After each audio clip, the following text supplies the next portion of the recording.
everybody, how's it going? It's the Daily Shooter, and this is going to be a full review of the Sig Sauer Romeo 4C red dot sight. I've had this little micro red dot now for about 2 weeks. I've shot 540 rounds with it attached to several different firearms. I've let 4 other people try it out and give me their overall opinion, as well as done some water testing with it. So now I feel like I have enough information to really get on with the review and tell you guys whether or not I recommend this little red dot sight. Now, before we get started with my review, I do want to address one topic that gets brought up quite a bit, and that's the comparison between the Sig Sauer Romeo 4 Series red dots and Holosun red dots. Basically, people are saying that the Sig Sauer red dots are nothing more than rebranded Holosun optics. Well, you know what? I own Holosun optics. I have this Sig Sauer on loan, so I compared the two, and to be honest with you, I could really see where those comparisons can come into play. So I decided to contact Sig Sauer and ask them. I called for several days, spoke to several different people on multiple occasions, all who reassured me that they have no affiliation with Holosun, that these Sig optics are designed and created by Sig Sauer Electro Optics, and that they do not use Holosun as their OEM. Okay, so now that we got that out of the way, let's go ahead and continue with the review. Basically, what you're looking at here is a 20mm objective micro red dot sight with the ability to go from solar power to 50,000 hours of constant on battery life. You can see that it does have protected turrets and low-profile push-button controls, and it also comes with a quick disconnect mount. Now, this quick disconnect mount is available in 1/3 lower co-witness and absolute co-witness, and they both come with a low-profile mount as well. So really nice, has a ton of options to explore, and you can see that it also says up and to the right on the back of the optic. Now, the one thing that surprised me was how on target this little red dot was right out of the box. I actually never had to zero it through the entire review process, and I was pretty much on target every single time. Now, this optic does have my absolute favorite reticle, which is the Circle dot reticle. You can see here that it has a really nice, crisp, clear 65 MOA ring with a 2 MOA dot in the center. It does have some hash marks around it, and you can see the glass is fairly clear. Even though it does have a small green tint, it's not very much and not very noticeable with the naked eye. Now, you can see here is the other reticle option, which is just the single 2 MOA dot. Very nice, very crisp, and accurate. Now, here's a couple guys that I met while I was out working on the review for this optic, and they were nice enough to take some shots down range and give me some feedback of what they thought about the optic. Both of their reactions initially were, wow, this thing is really bright, but good shooters, nice guys. Dead on.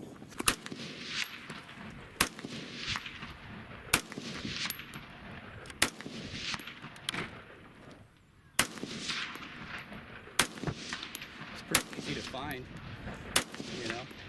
Alright guys, so we're out here today at the new shooting spot testing out this new Sig Sauer Romeo 4C. This is the solar model again. So I'm going to take some shots with it. Found a couple good people that are shooting here today. They took some shots with it, kind of let me know what they thought about it. The only issue that we had was actually with the mount. The mount actually came loose while shooting, and this popped off a little bit. It could be maybe that it wasn't quite tight enough, or possibly hit with a hand or something, but the quick disconnect mount actually did come loose while they were shooting, so that's something that we're going to look for a little bit here in the future. Now, I did end up using the little tool that was provided with the optic to tighten it down a little bit more. After that, it never came up again. I shot about 150 rounds after that, and it stayed nice and tight. So now we'll take a closer look at the quick detach mount, and I assume there's going to be quite a few people that are going to ask whether or not you could switch this out with an Aimpoint T1 mount, and I don't think that you're going to be able to do that because, as you can see, the mount is actually slightly recessed to the optic. It's not flush and flat like a T1 mount would be, so I don't think that that would work, but I'm sure they'll come out with something extra in the future. Now, the battery life on this optic is fantastic. As you can see here, it takes one CR2032 battery, and that will last you 50,000 plus hours. That's over 5 years. I mean, I don't even think I keep most of my optics for that long, but if you do, you can always switch that out at 4 years or 3 years and just never even worry about batteries. You can see it does have a little battery carriage that kind of sits sideways in the optic, and then you just push that in there and it's rock solid and watertight. But if you ever ran out of battery or the battery failed or something like that in the middle of the day, you have a solar option. So with this solar option, you basically can use this without batteries at any time during the day. As long as you have that ambient light, you have a red dot. Also, with that robust side battery carriage compartment, this thing remains waterproof. So it's a really nice waterproof optic, and I got to test that.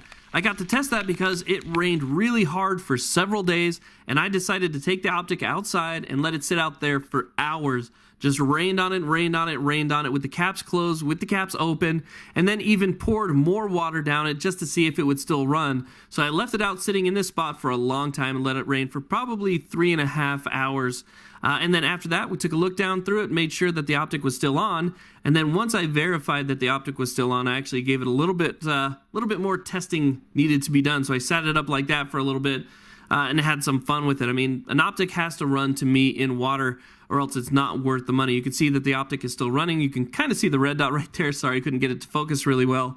But after I noticed that it's still running, took it out to the roof, the water that was coming off the roof, which is pretty heavy, and just kind of held it under there for a little while just to see if it would actually last. And it did. It works perfectly fine. It can actually be submerged. This thing can be submerged, contrary to some videos that I've said or I've seen that said that it can't. This thing is completely waterproof. Okay, so we'll go over some of the specifications real quick for the Romeo 4C. Basically, you're looking at a one-time magnification red dot with unlimited eye relief, 10 daytime settings and 2 night vision settings, 20mm objective, and like I said before, a 2 MOA dot or a 2 MOA dot with a 65 MOA circle, and it has total travel in elevation and windage of 50 plus minus 50 MOA. It's IPX7 waterproof and weighs 3.4 ounces, so it's a pretty light optic. Now, if you watched my unboxing video, you probably remember that I was kind of surprised that this optic actually came with bikini-style lens cap covers due to the fact that obviously it already has the hard plastic flip-up covers installed. So I wasn't really sure why that was there. I didn't really think it through. I thought it was a little bit redundant until I started playing with the optic and realized that those hard flip-up caps actually come off, which is really nice. If you're going to use a magnifier or night vision, you just spin them and they come right off. So you can use the optic with them on or with them off, but they're really quality flip-up caps and fit extremely nice. Now, as you take a closer look at the optic without the front flip-up cap on, you can actually get a better look at the mount itself and see how it's skeletonized, because it really is a lightweight setup, under 4 ounces for the entire optic.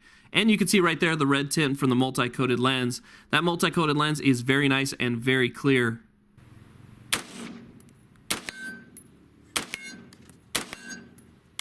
Now, one thing that really surprised me was that when I transferred this from one firearm to the next, it actually held zero from one firearm to the next. I never had to use the adjustments the entire time I did the review. I played with them, but I never actually had to zero this optic in. One of the things I really liked about it, which is similar to my Trijicon MRO, is that it has the up and down and left and right arrows on the optic facing the shooter. I don't know why everybody doesn't do that, but it's a really nice feature. Now, when you want to make your adjustments, you can actually use the caps, which are not captured. I know a lot of people, want to see caps that are captured, including me. These are very small and easy to lose, but you can actually use the tool on the top of the cap in order to make your adjustments. So you always have a tool with you if you need to change your windage or elevation, which to me is a really nice feature every optic should have. Now, my honest opinion about this optic. I love it. It's honestly become one of my favorite optics, and I hate that I have to give it back. But honestly, this is worth every one of your dollars, and I'm probably going to end up buying one myself. It's got solar power, it's got 50,000 hours of battery life, a 2 MOA dot, with a 65 MOA ring to it. It has flip-up caps, bikini caps. It has a quick detach mount. I mean, you name it. It's lightweight, it's ready to go, it's tough. It's a great optic made by Sig Sauer, so I'm really happy with it so far. I'm probably going to just have to break down and spend the money to get one for myself. But there it is.